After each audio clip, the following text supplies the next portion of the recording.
తాకట్లో ఉన్న బంగారాన్ని విడిపించి ఆ రోజున మార్కెట్ ధర కట్టి మిగిలిన డబ్బును మీకు అందిస్తుంది కొమ్మూరి గోల్డ్.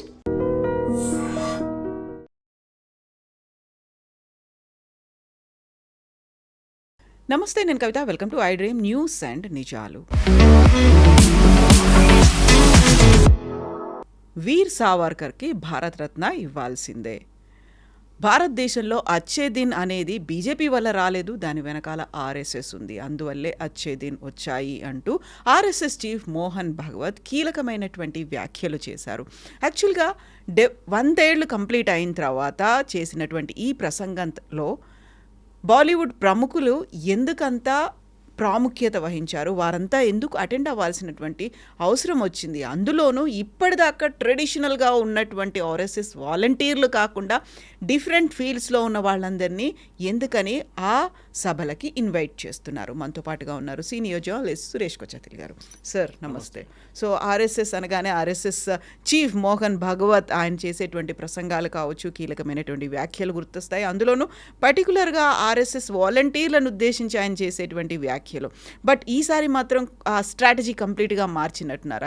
హైదరాబాద్లో జరిగినటువంటి సభ కావచ్చు, లేకపోతే ముంబైలో 2 రోజులు జరిగినటువంటి సమావేశాలు కావచ్చు, ఎందుకు వాళ్ళ వ్యూహాన్ని మార్చుకుంది ఆర్ఎస్ఎస్? వ్యూహాన్ని మార్చుకోలేదు. ఆర్ఎస్ఎస్ ఏం చేస్తున్నారంటే ఈ 100 ఇయర్స్ సెలబ్రేషన్లో వాళ్ళు ఒక కొత్త ఆడియన్స్ని అప్రోచ్ అవుతున్నారు. ఆర్ఎస్ఎస్ వాళ్ళ స్వయం సేవకులు, వాళ్ళ సింపథైజర్స్, వాళ్ళ ఫాలోవర్స్ వాళ్ళకు ఉంటుంది 2 సంవత్సరాల నుంచి, జనరేషన్స్ నుంచి ఉంది. నేను కొన్ని మందిని కలిసాను గుత్తికి వెళ్ళినప్పుడు. ఆ రోజు 3 జనరేషన్స్ నుంచి గుత్తి లాంటి చోట్ల కూడా అక్కడ చాలామంది ఆర్ఎస్ఎస్ నుంచి ఉన్నారనమాట. గ్రాండ్ ఫాదర్ కొడుకు.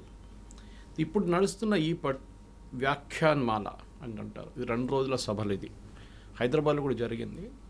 హైదరాబాద్లో ఇది బడ్జెట్ రోజు, నేను కూడా వెళ్ళాను. హెచ్ఐసిసిలో నాకు కూడా ఇన్విటేషన్ వచ్చింది. అది దాంట్లో ఆశ్చర్యం నాకేం కనిపించిందంటే దాంట్లో అందరు ప్రొఫెషనల్స్ పిలిచారు. నేను పేరు తీసుకోవాలనుకుంటలేను, కానీ ప్రతి హాస్పిటల్ చీఫ్ అక్కడ వచ్చారు. చాలామంది సీనియర్ డాక్టర్లు వచ్చారు. చార్టర్డ్ అకౌంటెంట్స్ కనిపించారు నాకు.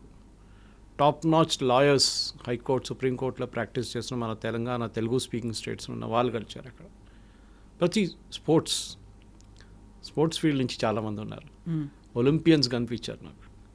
అంటే ఏం చేస్తున్నారంటే ఆర్ఎస్ఎస్ వాళ్ళ ఫిలాసఫీని 100 మంది దగ్గర మాట్లాడితే అట్లీస్ట్ 10 మంది కన్విన్స్ అవుతారు అనే ఒక ఫిలాసఫీ ఉంటుంది. I'm not speaking for RSS, నాకు అథారిటీ కూడా లేదు మాట్లాడడానికి, కానీ బహుశా అదే ఉండొచ్చు స్ట్రాటజీ. ఎందుకంటే సత్సంగ్ చాలక్ గారు మాట్లాడినప్పుడు ఆ రోజు ఫస్ట్ 1 అవర్ ఆయన ఆర్ఎస్ఎస్ హిస్టరీ గురించి చెప్పింది. ఓకే, అది డాక్టర్ గారు స్టార్టింగ్ నుంచి ఇప్పుడు దాకా ఉన్న అందరి గురించి ఆయన మాట్లాడారు. ఏమేం జరిగింది, ఏ టైంలో ఏం జరిగింది. దాంట్లో స్టార్టింగ్ పాయింట్ నాకేమనిపించింది, మంచిగా అనిపించింది అంటే, మేము అందరూ ఎంటర్ అవుతున్నప్పుడు అక్కడున్న స్వయం సేవకులు బుక్లెట్ ఇచ్చారు. ఓకే, దాంట్లో వందే మాత్రం ఫుల్ ఫ్లెజ్ ఫార్మాట్లో ఉంది. అంటే అన్ని సెంటెన్స్ ఆల్ కంప్లీట్ వందే మాత్రం అండర్స్టాండ్. అది మనం యూజువల్లీ పాడుతున్నప్పుడు స్కూల్లో కానీ కాలేజీలో కానీ ఎక్కడైనా కానీ ఫస్ట్ అండ్ లాస్ట్ స్టాండ్స్ పాడి ఫినిష్ చేసేస్తాం మనం. అందరు అక్కడ వచ్చిన ఆడియన్స్ కూడా ఫస్ట్ టైం పాసిబుల్ వాళ్ళకి. అలాంటి వాళ్ళు వెళ్ళేటోళ్ళు రెగ్యులర్గా we don't have an issue, నాకు తెలుసు పాట మొత్తం. స్క్రీన్లో కూడా చూపించారు, ఇన్స్ట్రక్షన్స్ ఇచ్చారు.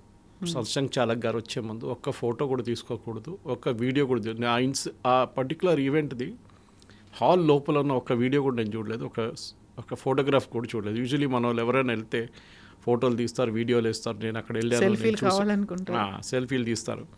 కానీ ఆ రోజు అక్కడ బయట కొంచెం మంది తీసుకున్నారు హెచ్ఐసిసి బయట, కానీ లోపల ఎవరు తీసుకోలేదు. రెండోది చప్పట్లు కొట్టకూడదు, అది ఆర్ఎస్ఎస్ ఫిలాసఫీ. అది ఏ ప్రోగ్రామ్ అయినా కానీ ఏ వ్యక్తి మాట్లాడినా కానీ వాళ్ళు చప్పట్లు కొట్టారు. మూడవది నో స్లోగన్స్, జై శ్రీరామ్, భారత్ మాతాకి జై, నథింగ్. అది వాళ్ళ శాఖలు చెప్పుకుంటారు, కానీ ఇక్కడ లేదు. వెరీ క్లియర్ అన్నమాట. ఆ డిసిప్లిన్ పాటించాల్సిందే. అప్పుడు కూడా కొంతమంది చప్పట్లు కొట్టారు టువర్డ్స్ ఎండింగ్, వాళ్ళకి పాస్వర్డ్ లేట్ వచ్చారు అనుకుంటా వాళ్ళందరూ.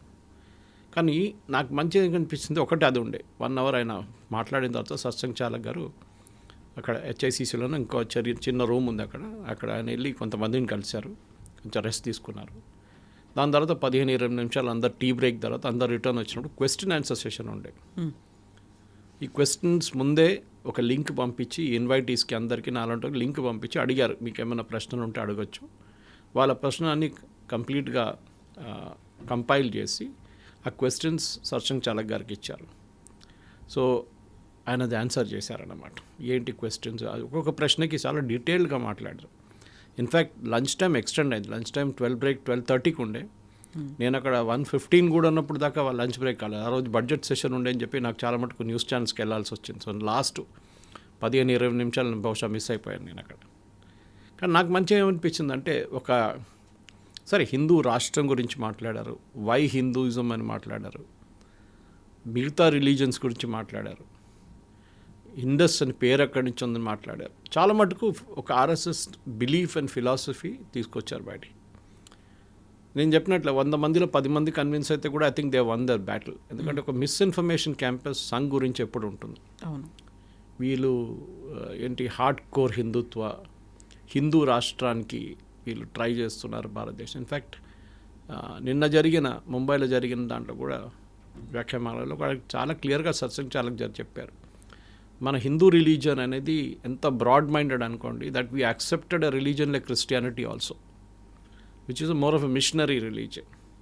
అది కూడా మనం యాక్సెప్ట్ చేసాం, ఎందుకంటే ఇట్స్ వెరీ బ్రాడ్ మైండెడ్. కానీ మీరు ఒక hard core Islamic state like Saudi Arabia తీసుకోండి, అక్కడ వెళ్ళి ఇవాళ ఎవరైనా క్రిస్టియన్ మిషనరీస్ అక్కడ వెళ్ళి క్రిస్టియానిటీని ట్రై చేస్తే అంతే ఉంటుంది వాళ్ళ సంగతి, వాళ్ళు ఉండరు రేపు. సో అట్లాంటి ఒక దేశం కాదు మనది. We are still accepting. సరే అక్కడెక్కడ చిన్న చిన్న ఘటనలు జరుగుతుందని మనకు తెలిసిందే, కానీ సత్సంగ్ చాలక్ గారు అది టచ్ చేయలేదు ఎక్కడ.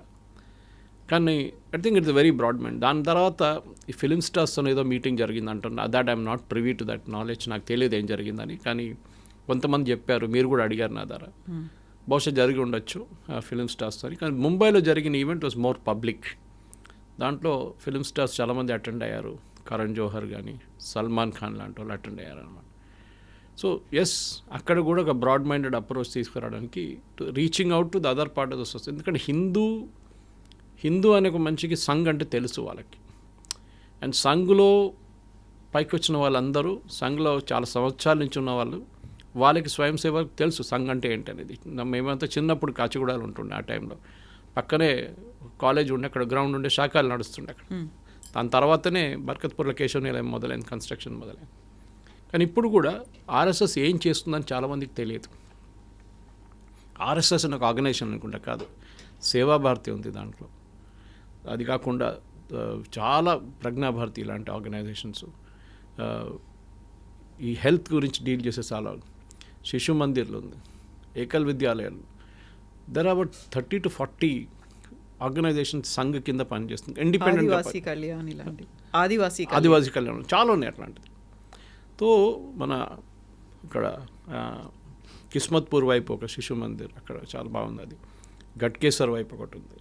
సో ఇట్లా వీళ్ళ ప్రతి యూనిట్లో వీళ్ళది ఉంటుంది ఏదో ఒకటి.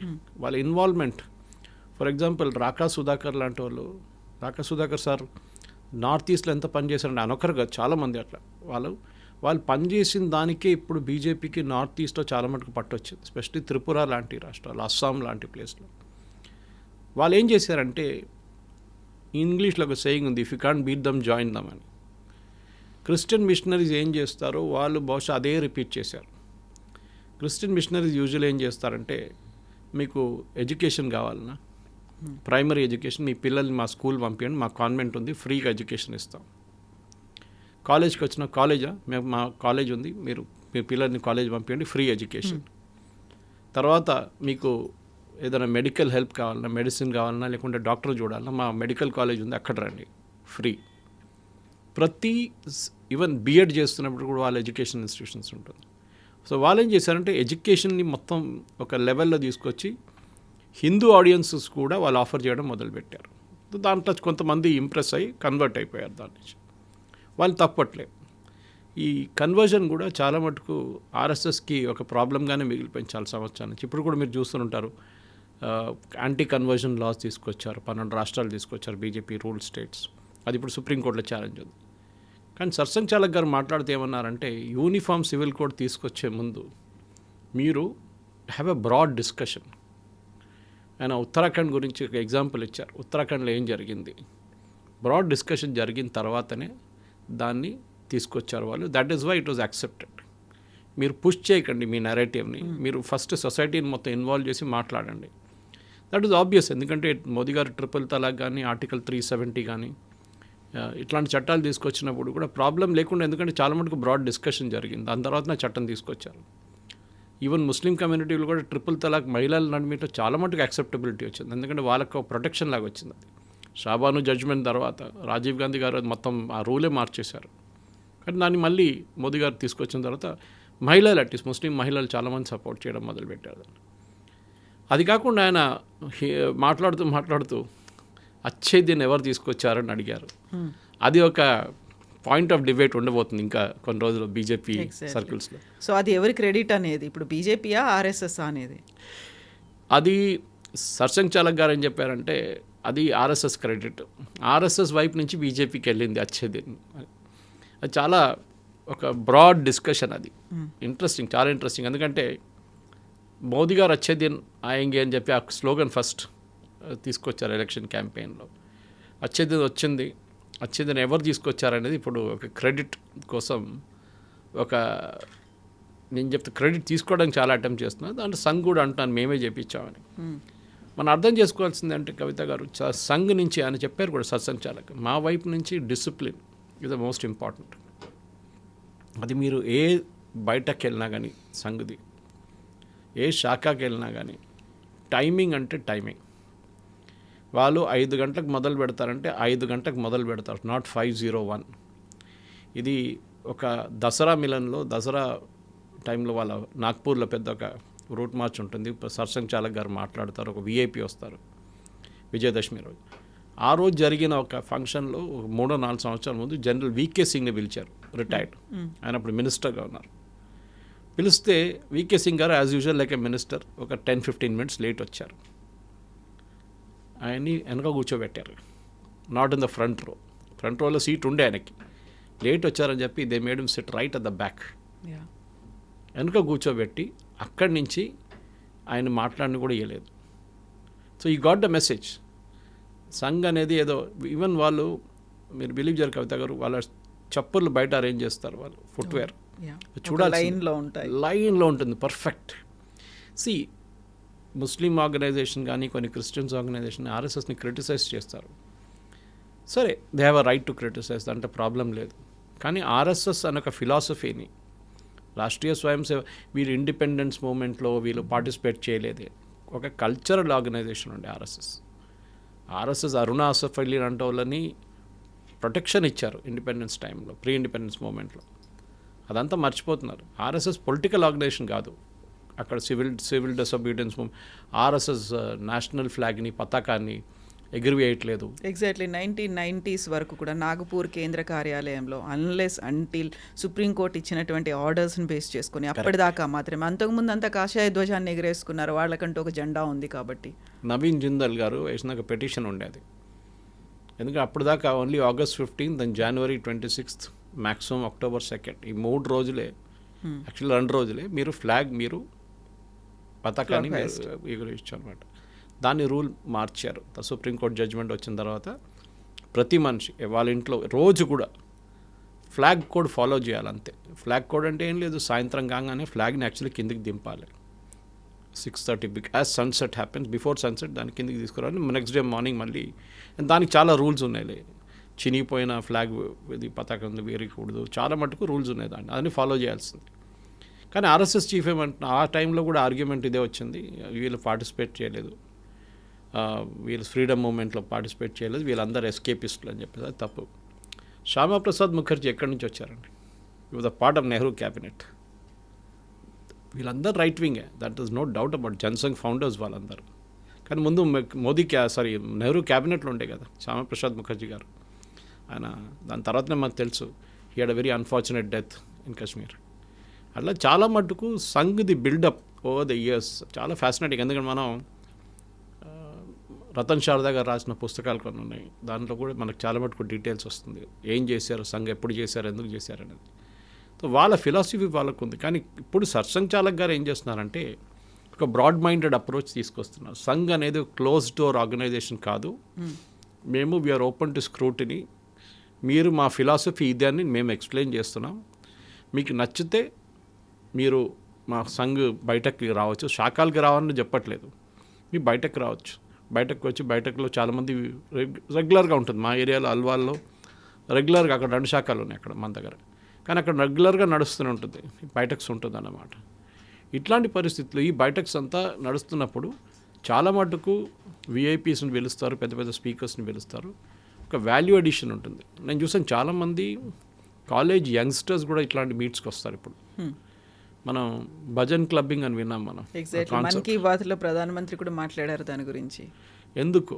ఎందుకంటే సడన్గా పబ్కి వెళ్ళి తాగి కొట్లాడి అక్కడ లౌడ్ మ్యూజిక్ వెళ్ళొద్దని చెప్పట్లేదు. Even when I was young మేము కూడా వెళ్తుండే, అది ప్రాబ్లం లేదు. యంగ్ అంటే మేము వర్కింగ్ ప్రొఫెషనల్గా కూడా వెళ్తుండే ఎర్లీ డేస్లో 80s 90sలో అంతా. కానీ దాని ఫ్యాషన్ పోతుంది కొన్ని రోజుల తర్వాత.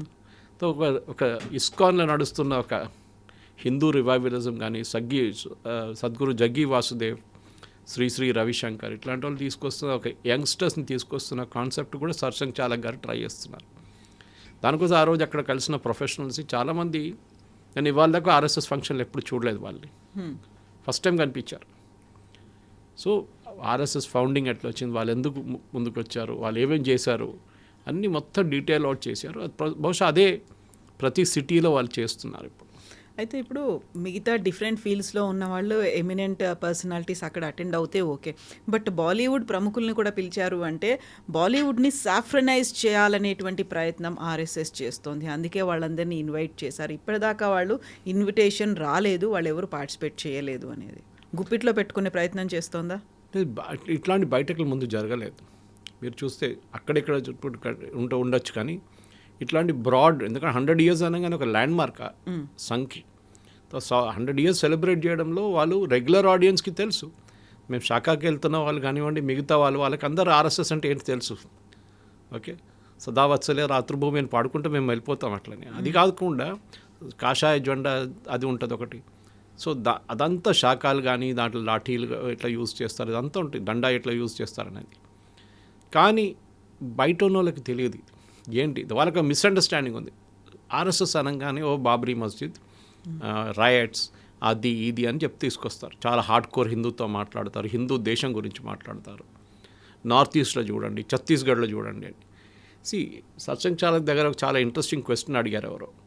మన దేశాలు ఎన్నో గుడులు ఉన్నాయి, టెంపుల్స్ ఉన్నాయి కదా, దీన్ని కొంతమంది స్వాధీనం చేసుకున్నారు, కొంతమంది ప్రైవేట్ ఇండివిజువల్స్ కొట్టేశారు, కొంత గవర్నమెంట్ తీసుకెళ్ళిపోయారు. స్పెషల్ తమిళనాడు లాంటి ప్లేస్, హెచ్ఆర్ఎన్సీ డిపార్ట్మెంట్, మన దగ్గర కూడా ఎండోమెంట్స్ లాంటి.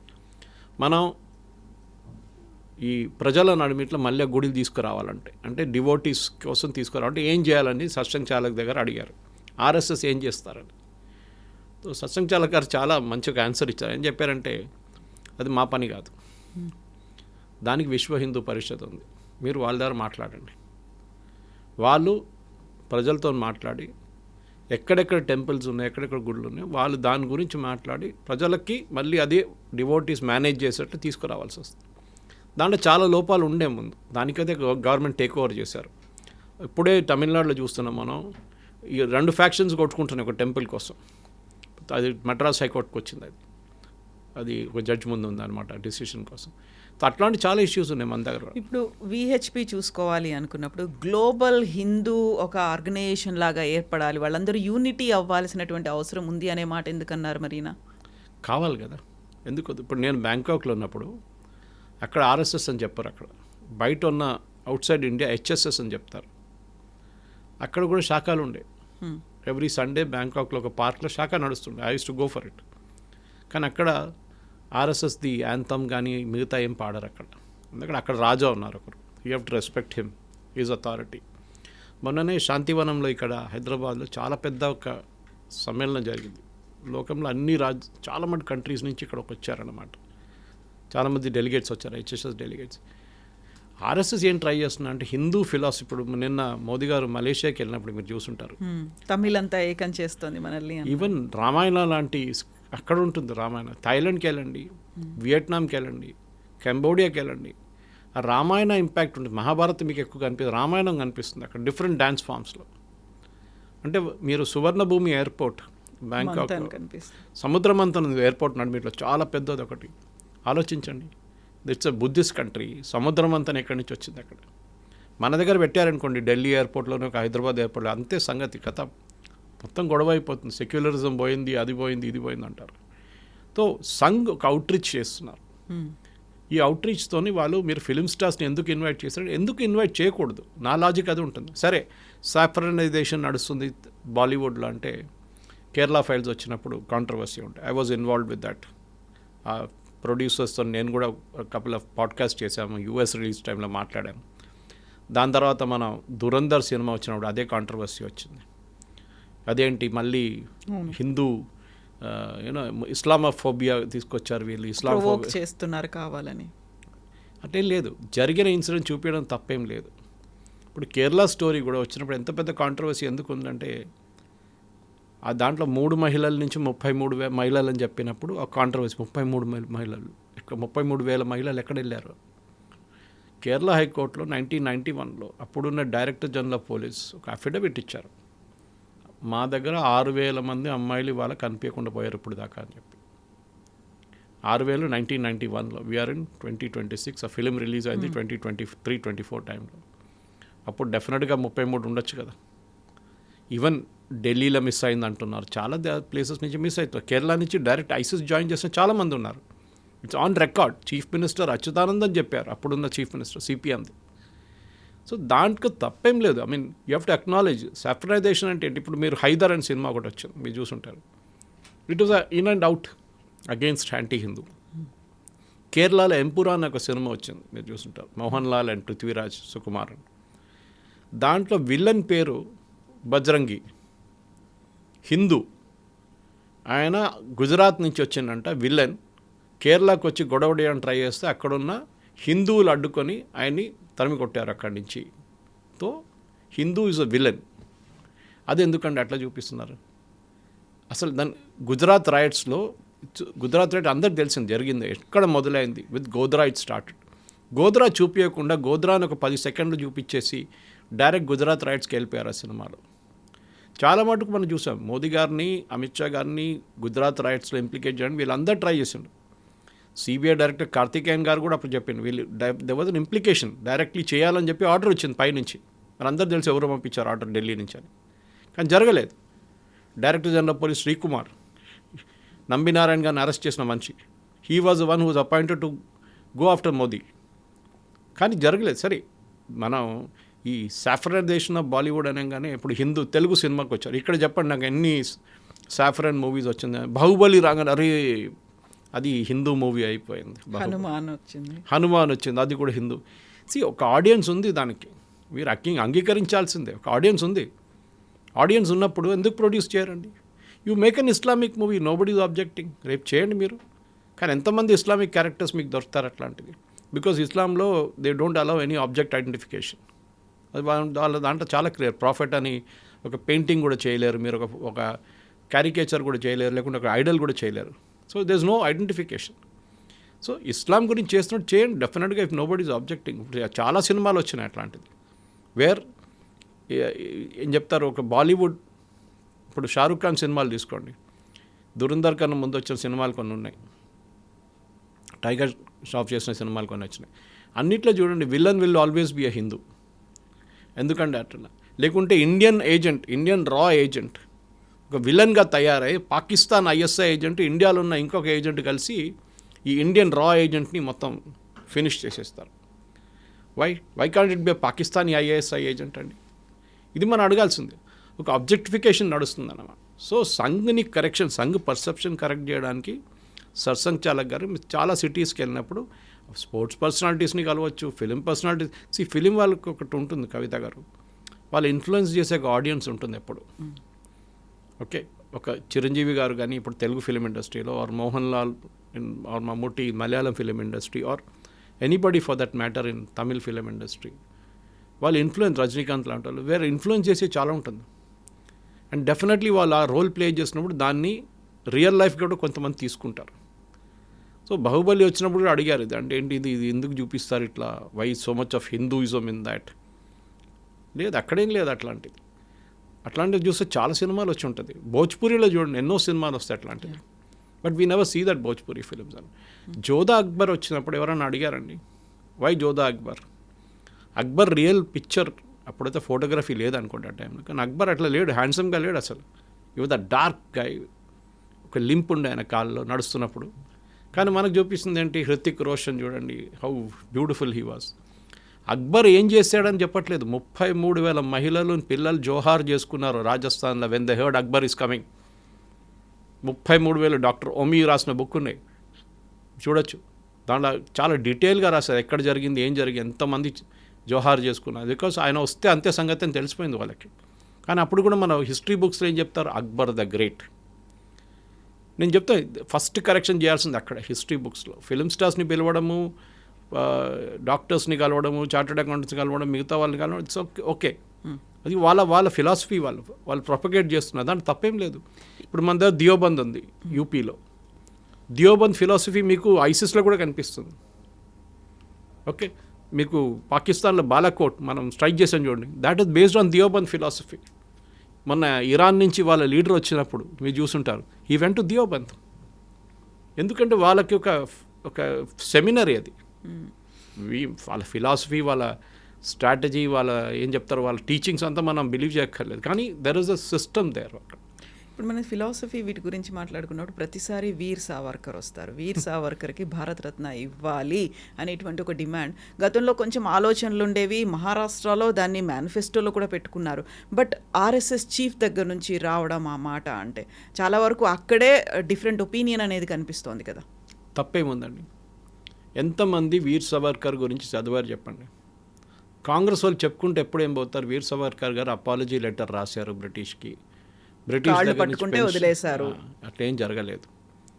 ఇన్ఫ్యాక్ట్ ఆ టైంలో ఆ లెటర్ రాయమని చెప్పిన మనిషి మోహన్ దాస్ కరమ్చంద్ గాంధీ.